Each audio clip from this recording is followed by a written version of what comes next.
we see at FAIR is that when we're working to hold the media accountable, we're working against really powerful pressures, and what we need to do is have a counter pressure, which is about the people taking back our media. Now, when we talk about Fox News as a Republican spin machine, this is no exaggeration.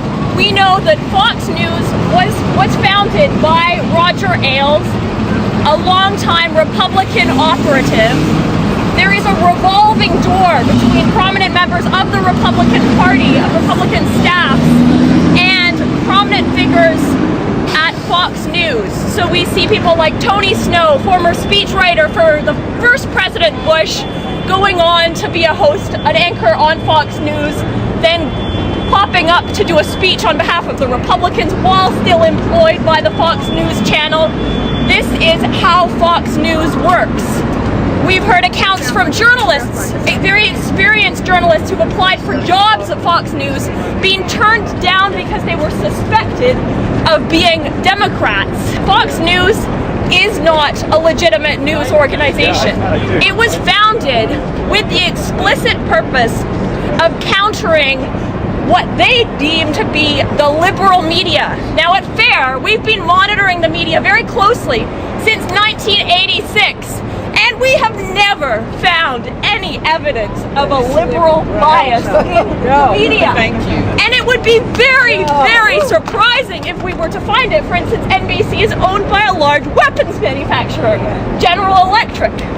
It would be very surprising if they did not have an interest in having another administration in power for 4 more wars. I mean, years, right? They have a vested interest in that, and that is why it's so important what we're doing today. What we've seen with NBC is that since the founding of Fox News, they have not only been parroting Fox, but they have actually been trying to out-Fox Fox. So basically be more of a Republican spin machine than Fox News itself, which was founded for that express purpose. So in 1999, we saw MSNBC, which is the cable outlet owned by NBC, hiring the most conservative pundits that were out there. People like Oliver North, Laura Ingraham, John McLaughlin. 2003, they decided to hire noted radio hate monger Michael Savage, whose reputation has been built on racism and hate. And they hired him for these credentials. Later he was let go.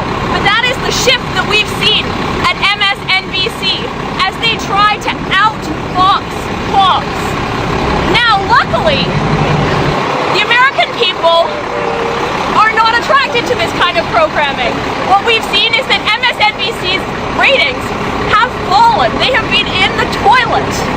And the popular shows, the Phil Donahue show that offered a rare counterbalance to the right-wing spin, and more recently Keith Olbermann, have been rating successes. And what did NBC, owned by a large weapons manufacturer, do? They canceled Phil Donahue, saying, we cannot have this kind of public face for our network at a time of war. People liked it, but they intervened on the side of war. More recently, we've seen Tucker Carlson, another addition to the right-wing tilt of MSNBC, his show a complete failure, and so it has to be canceled. The message that people are sending to NBC is very clear. We don't like this kind of outfoxing of Fox programming. It's not successful. People don't want to watch it. And so we need to tell them to stop it. These kinds of smears are very helpful to the Republican Party, but they are not something that people want to watch.